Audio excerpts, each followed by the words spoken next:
To a relationship class, how to improve relationships.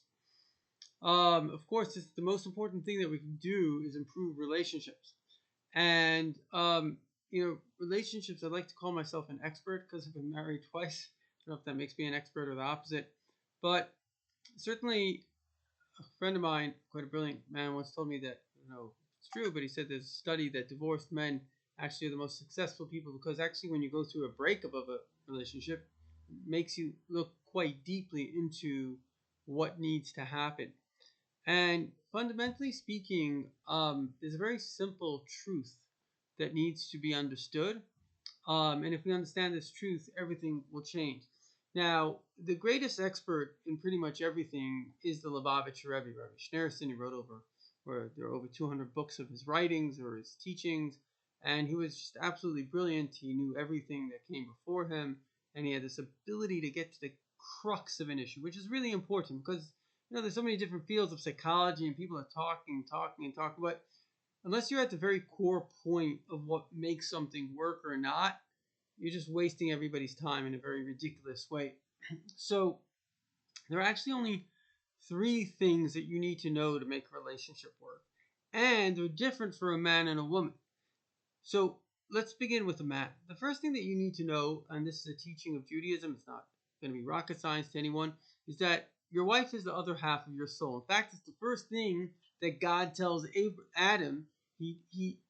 God made millions of animals and creatures and things. He didn't need to make the wife of man come from the rib of man. Why would he do that? And the answer is that God wanted man to realize that this is part of my limb. This is a limb of mine. And when you see something as not the person as an other, but the person is actually the other half of me, imagine your arm, God forbid, got severed. You're like, that's my arm. Well, that's your wife. It's your rib. It's your deepest part of yourself in another person. Because really, we are one soul. The male and female are aspects of one soul. The male has the male more. Our brains are structured differently based on our spiritual qualities, such as chachma, like innovation, and women have more bina, which is integration, which anybody that knows men and women will understand. And so God gave us different qualities because there are different things that we have to specialize. Even as we get stressed, men are more into adrenaline, which is fight or flight, and women are more into oxytocin, which is basically the cuddle hormone, like find somebody to hug you or hug someone. So the point is that we are created differently because our missions in this life are complementary, and you need both, right? The healthiest family has a father, hopefully the children and the wife feel safe, and a mother. And this is very, very important because our entire structure of the mother-father relationship, which is the most important thing for life and for children, has been demeaned by just crazy people.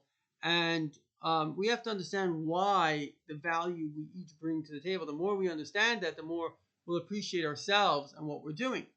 So, even the worst man, I'm not saying abusive, but kind of like a bit of a deadbeat, even the worst man, he's bringing something extraordinarily valuable to the table. And he's bringing a sense of safety that his wife and his children can feel safe with him. And that's a very big thing because when people feel unsafe, they can't function properly. And the other thing is that, quote unquote, I don't want to say it in a negative way, but even the worst woman, I'd say not the greatest, but she's doing something that no man can do. She brings this ability to nurture. I remember my ex-wife went out of town for, I think it was 2 weeks, and she left food in the freezer, and there was a great deal in this kosher restaurant. I could take the kids out every night. And 2 weeks later, I was like, I couldn't handle it. Now, I'm not an idiot. It's just that my brain isn't wired for dealing with all those details. I can't do it. And so a woman has this capacity to hold the child, to nurture, to be able to take all that information and know what has to get done. Women are geniuses. Their minds, in terms of integration, are way better than men. They have like 9 times white matter, or 10 times the white matter. Men have 9 times the gray matter as women, and women have 10 times the white matter of men. So they're very talented in what they can do. And we have to acknowledge that. We have to respect women. And this is great tragedy of the pornography and even the media and everything portraying women as objectifying. No, a woman's not here so you have some kind of eye candy. A woman is a mother. It's the ability, this great ability. I mean, hopefully you had a mother and you could appreciate what your mother did for you. This great ability to bring love and nurturing.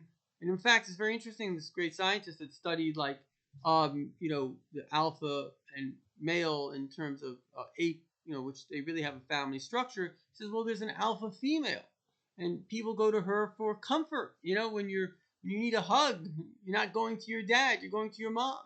And moms understand that you need a hug. Women understand the emotional side. In fact, women can see 5 different voice tones, whereas men can see 3. They have special brains for, not to mention bodies, for bringing up children. So we need each other to create the future and the destiny of humanity, which is our most important thing, because all these crazy ideas don't matter because the people that have them are not having the children to perpetuate them. So they're all going to die out. And that's not just like some random thing. There's a book written, How Civilizations Die, and basically, apart from Orthodox Jews and evangelical Christians, any civilization, even Muslims, once they get the pill, they're not having enough children to replace themselves. They're just going to die out of a matter of time. So we have to have, number one, the first thing is we have to know that we are one, that my wife is my soul. And then you treat her in that way. Now, number one for a woman is a similar but different thing. And this is, again, it boils down to the concept of respect. A lot of devaluing has happened to men. So it's very important for women to actually build men up, to make men realize that they're men, that they are leaders. And one of the ways you can do this is ask them. Men love giving advice. They love being respected in that way. And ask them, do you think this is a good thing to do or that's a good thing to do? But not in a nagging way, but in a respectful way.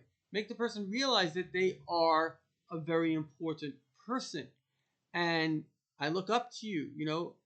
I admire the good that you do. Positive feedback works with men. Men innately want to be heroes. They want to do good. They have the quality of chesed, of kindness. But you have to bring it out. And the worst thing a woman can do is shame a man. By shaming a man, you're going to push him away. And so often women are frustrated, etc. Okay, at least write a note. It's not enough to say I'm sorry. He has to know you're sorry. I'm really, really sorry. I will really try not to do this again. I was stressed. Because men are kind of, in a certain sense, straightforward. So if you say that they're garbage, they think that you think that they're garbage. It's simple. So you always have to apologize if you insulted a man. And you really have to say, I really love you and I'm looking forward to your leadership. And if you do that, you'll bring it out. Why do we say these qualities of God? God, you're so great. Because we're bringing out that quality. We want God to, quote unquote, identify himself in that way. And so he'll be that great God, if you want to call it that. So this is very, very important for women to not only respect men, but so many men today have been devalued, to actually give them their value back.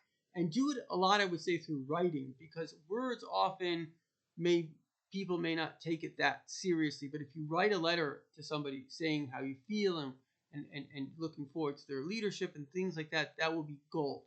Now let's get back to the men. Another very important thing, of course, that's not rocket science, but is intimacy. Intimacy is critical for a relationship.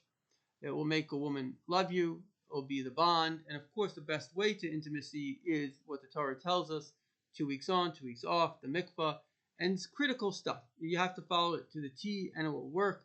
In fact, in the famous Kinsey studies in the 1940s of kind of sex in the bedroom, the people who were having the most intimacy were Orthodox Jewish males. So that shows that the Orthodox way, the way of God, really that's what it is. It's telling us 2 weeks on, 2 weeks on, with all the restrictions around it, is what's going to preserve the relationship. But most importantly, I have a booklet called Kabbalah and Marital Intimacy. Go onto my website or KabbalahLove.org and KABBALAH love.org, and you can study it. It's very, very important. So intimacy is really important. It has to be done, and it has to be done in the right way. And now shifting back to women, the other thing that's really important is, and it's very hard because a lot of women, John Gray's done a lot of research, so a lot of women are in the working world, and basically they would love a wife to clean the house, but says the expectations of men are still that the woman will be the woman. And so now they basically have a double job, but you can't really run away from that. It is your job to, to clean the house and to cook the food. That's your job. And by doing that job, the man will feel like a man. He has a home to come to. Now, it doesn't mean you can't hire somebody, but ignoring that is basically, in a man's eyes, you're not really a woman, right? Because a woman does manage the home. And last but not least, which really relates to both men and women equally, is the importance of children. Children are the most important thing that will make a relationship. Children is what we have in common. It says that God, separated man from woman, or woman from man, and he says that you should come together and you should be one flesh. One flesh means your children. Your children, you are one in your children. They're 50% of each person's DNA. And so having children and raising children becomes the focal point of a family. And that's what a family is all about. So in conclusion, there are 3 things for men and 3 things for women. And if you do these 3 things, you're well on your way to, obviously there's communication and respect and being able to, basically compromise in a happy way and move forward. But basically, these 3 things are critical things. Number 1, for the man to see the wife as the other half of himself.